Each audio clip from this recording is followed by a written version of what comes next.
Hey everyone, thanks for watching our video today. My name's Aaron, I'm with Access Property Management Group. Today I'm going to be talking about Section 8. Now we get a lot of questions from local landlords and rental property owners about Section 8. So today I'm going to answer some of those questions for you, including what is Section 8? Can I accept Section 8?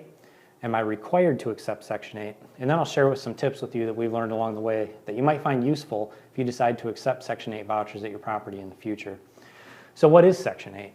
Section 8 is otherwise known as the Housing Choice Voucher Program, and it's designed by HUD and administered through your local housing commission or local housing agency. This program gives vouchers to individuals with low income that allows them to pay no more than 30% of their income towards rent. Any balance due on the monthly rent is paid by the voucher directly to the landlord. So can you accept Section 8?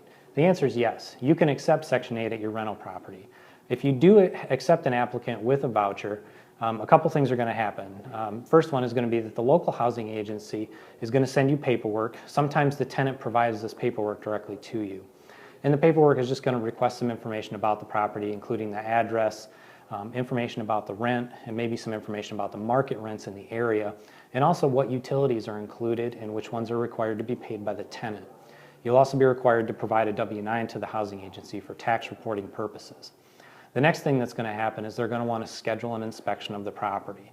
Now, if you've recently had your rental property certified by the City of Grand Rapids or the City of Kalamazoo, then you're set up very well to pass the Section 8 housing inspection, as they're very similar and they look for similar items.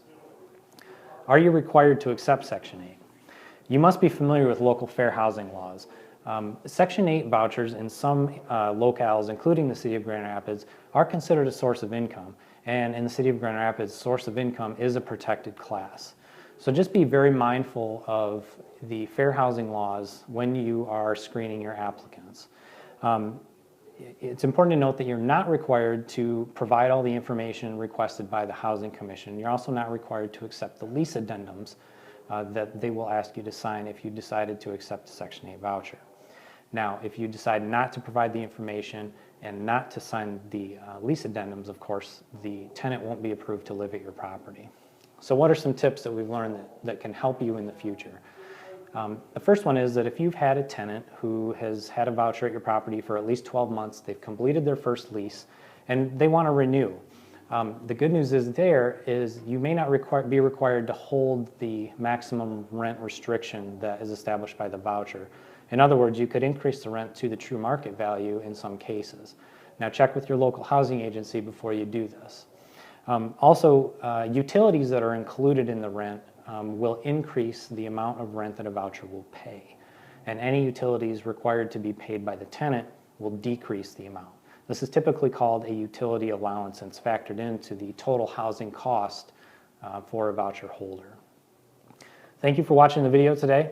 If you have any questions, feel free to give us a call at 616-301-9450. You can visit our website at accesspmgroup.com. Thanks for watching. Have a great day.